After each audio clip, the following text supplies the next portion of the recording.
Hi friends, welcome to Annam's Recipes. Long video போட்டே ரொம்ப நாள் ஆச்சு. இன்றைக்கி மார்னிங் பிரேக்ஃபாஸ்ட்லேருந்து மத்தியானம் லன்ச் வரைக்கும் நான் என்னென்ன செஞ்சேன், அப்புறம் நான் என்னென்னலாம் செய்ய போகிறேன் அப்படிங்கிற டே ரொட்டீன் தான் பார்க்க போகிறோம். வாங்க பார்க்கலாம். எங்கள் ப்ராடக்ட்ஸ் எல்லாம் யூடியூப்பில் கமெண்ட்ஸ்க்கு கீழே வந்துட்டுருக்கு.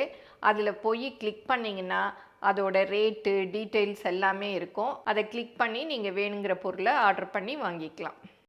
நங்கநல்லூரில் இந்த மாங்காய் இஞ்சிலாம் வாங்கிட்டு வந்தேன்.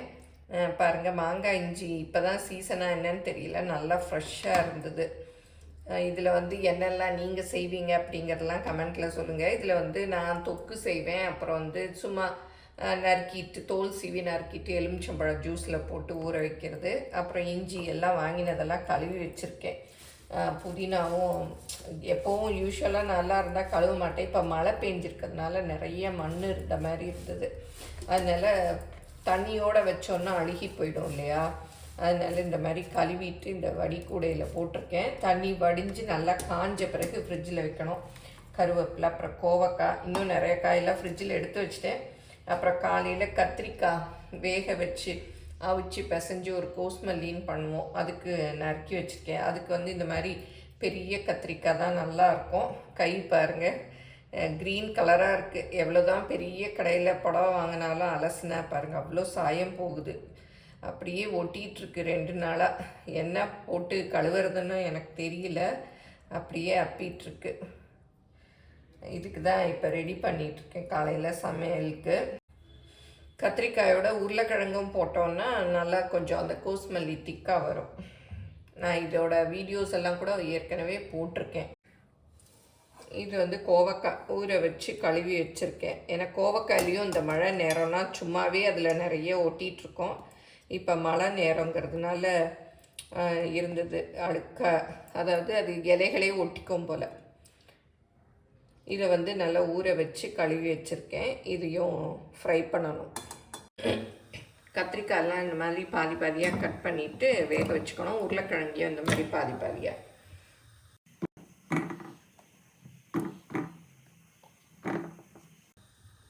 இது பூச்சியெல்லாம் பார்த்துக்கங்க, பாருங்கள் இதில் பூச்சி இருந்தது.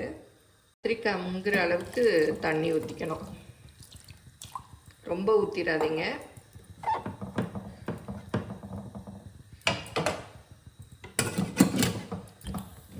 ரெண்டு விசில் விட்டுறலாம். கத்திரிக்காய் கோஸ்மல்லிக்கு புளி இந்த எலுமிச்சம்பழம் சைஸ் ஊற வச்சுருக்கேன். பச்சை மிளகா உங்களுக்கு எவ்வளோ காரம் வேணுமோ அதுக்கு தகுந்த மாதிரி போட்டுக்கோங்க. நல்ல நான் இன்றைக்கி ஒரு 10 பச்சை மிளகா போடுறேன். இந்த மாதிரி ஒடிச்சு போட்டுக்கலாம். அப்புறம் வெங்காயம் ஒரு மீடியம் சைஸு நறுக்கி வச்சுருக்கேன். சின்ன வெங்காயம் போட்டிங்கன்னா இன்னும் நல்லாயிருக்கும். தக்காளி ஒரு சின்னதாக கொஞ்சம், அப்புறம் கருவேப்பிலை. இப்போ குக்கரில் விசில் வந்துட்டே இருக்குது.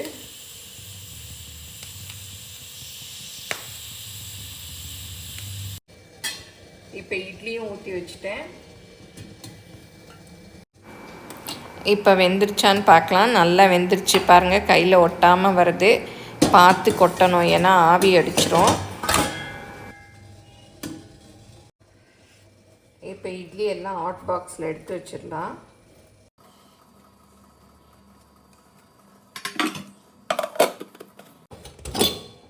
பாருங்கள், கத்திரிக்காய் நல்லா வெந்துருச்சு. இதை எடுத்து அப்படியே ஒரு தட்டில் ஆற வச்சுக்கலாம். இந்த தண்ணியும் நம்ம கோஸ்மல்லிக்கே யூஸ் பண்ணிக்கலாம், கீழே ஊற்றிட வேண்டாம். இப்போ இந்த கத்திரிக்காயோட தோல் எல்லாம் உரிச்சிடலாம். ரொம்ப பிஞ்சாக இருந்ததுன்னா பாருங்கள், சிலது அப்படியே சாஃப்டாக நல்லாயிருக்கும். அப்படி தோல் இருந்தால் அப்படி விட்டுடலாம். இந்த காம்பு பகுதியெல்லாம் எடுத்துடலாம். ரொம்ப சூடாக இருக்குது. இது ஒரு நாள் சமையல் பண்ணுறச்சு குக்கர் சுட்டுருச்சு. இதெல்லாம் சமையல் பண்ணுறச்ச நமக்கு ஏற்பட்ட வீர தழும்புகள். நல்லா ஆறின பிறகு உரிச்சிக்கலாம். தோல் பாருங்கள், இந்த மாதிரி அப்படியே கழண்டு வந்துடும். நல்லா வெந்துருச்சுன்னா அப்படியே எடுத்துகிட்டு வந்துடும். இப்போ தோலெல்லாம் எடுத்தாச்சு. இதை அப்படியே நல்லா மேஷ் பண்ணிக்கணும். இப்போ நல்லா மேஷ் பண்ணிக்கலாம். இந்த கத்திரிக்காய் கோஸ்மல்லிக்கெல்லாம் பெரிய கத்திரிக்காய் தான் வந்து நல்லாயிருக்கும். சின்ன கத்திரிக்காய்னா நமக்கு இந்த மாதிரி வேக வச்சு மேஷ் பண்ணலாம் நிறைய இருக்காது. அதனால் பெரிய கத்திரிக்காயை வாங்கிக்கோங்க. அப்புறம் இதையும் அப்படியே ரொம்ப பொடியாக வேண்டாம், அப்படியே. ஏன்னா கொஞ்சம் கத்திரிக்காய் வெறும் கத்திரிக்காய் மாத்திரம் போட்டோன்னா தண்ணியாக இருக்கும். அதனால் இந்த ஒரு உருளைக்கிழங்கு போட்டோன்னா கொஞ்சம் திக்காக வரும். இந்த மாதிரி மேஷ் பண்ணிக்கணும். புளியையும் கரைச்சி வச்சுட்டேன். இப்போ இதில் ஒரு 2 டீஸ்பூன் அளவு எண்ணெய் ஊற்றிக்கலாம். கடுகு உளுத்தம்பருப்பு போட்டுக்கலாம். இப்போ 2 காஞ்ச மிளகாய் இந்த மாதிரி கிள்ளி போட்டுக்கலாம். வெங்காயம் போட்டுக்கலாம். பச்சை மிளகாய், கருவேப்பிலை.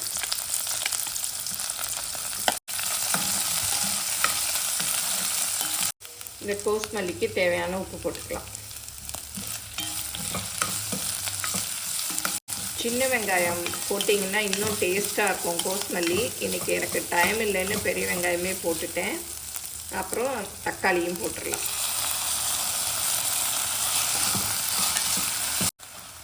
தக்காளி கொஞ்சம் நல்லா வதங்கணும். ஏன்னா கத்திரிக்காயெலாம் நம்ம வேக வச்சிட்டோம். அதனால் தக்காளி வதங்கினதும் கத்திரிக்காயை போட்டுக்கலாம். இப்போ வதங்கிடுச்சு. இப்போ மேஷ் பண்ணி வச்சுருக்கோம் இல்லையா, அதை அப்படியே போட்டுடலாம். இப்போ இந்த வேக வச்ச உருளைக்கிழங்கையும் போட்டுக்கலாம்.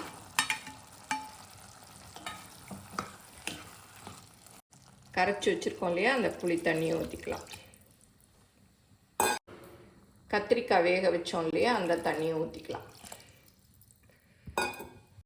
இட்லி மாவு கொஞ்சம் எடுத்துக்கலாம். ஏன்னா கொஞ்சம் அது திக்காக வர்றதுக்காக ஒரு அரை கரண்டி எடுத்துருக்கேன். நல்லா தண்ணியில் மிக்ஸ் பண்ணிக்கணும். அப்படி போட்டிங்கன்னா கட்டியாயிடும். நல்லா மிக்ஸ் பண்ணிக்கலாம். நீங்களும் சுவையாக சமைக்கணுமா, எங்கள் மசாலா பொடிகளை யூஸ் பண்ணி பாருங்கள். அதெல்லாம் வாங்கணுன்னா ஸ்க்ரீனில் வர்ற வெப்சைட்டுக்கும் வாட்ஸ்அப் நம்பருக்கும் போய் ஆர்டர் பண்ணிங்கன்னா நீங்கள் வேணுங்கிறத வாங்கிக்கலாம். பாருங்கள், நல்லா மிக்ஸ் பண்ணிவிட்டேன். இதை அப்படியே ஊற்றிடலாம். ஊற்றி நல்லா மிக்ஸ் பண்ணி விட்டுறணும். மாவு ஊற்றினா கொஞ்சம் திக்காக வரும், ரொம்ப தண்ணியாக இருக்காது. மூடியால் மூடி வேக விட்டுரு. இப்போ 10 நிமிஷம் ஆச்சு, திறந்து பார்க்கலாம். பாருங்கள், நல்லா கொதி வந்துட்டுருக்கு. நல்லா திக்காயிருச்சு. போதும், இறக்கிடலாம். கொத்தமல்லி இருந்தால் அப்படி கட் பண்ணிவிட்டு போட்டுக்கலாம். என்கிட்ட இப்போ கொத்தமல்லி இல்லை, அப்படியே எடுத்துக்கலாம். கொத்தமல்லி போட்டிங்கன்னா டேஸ்ட் இன்னும் சூப்பராக இருக்கும்.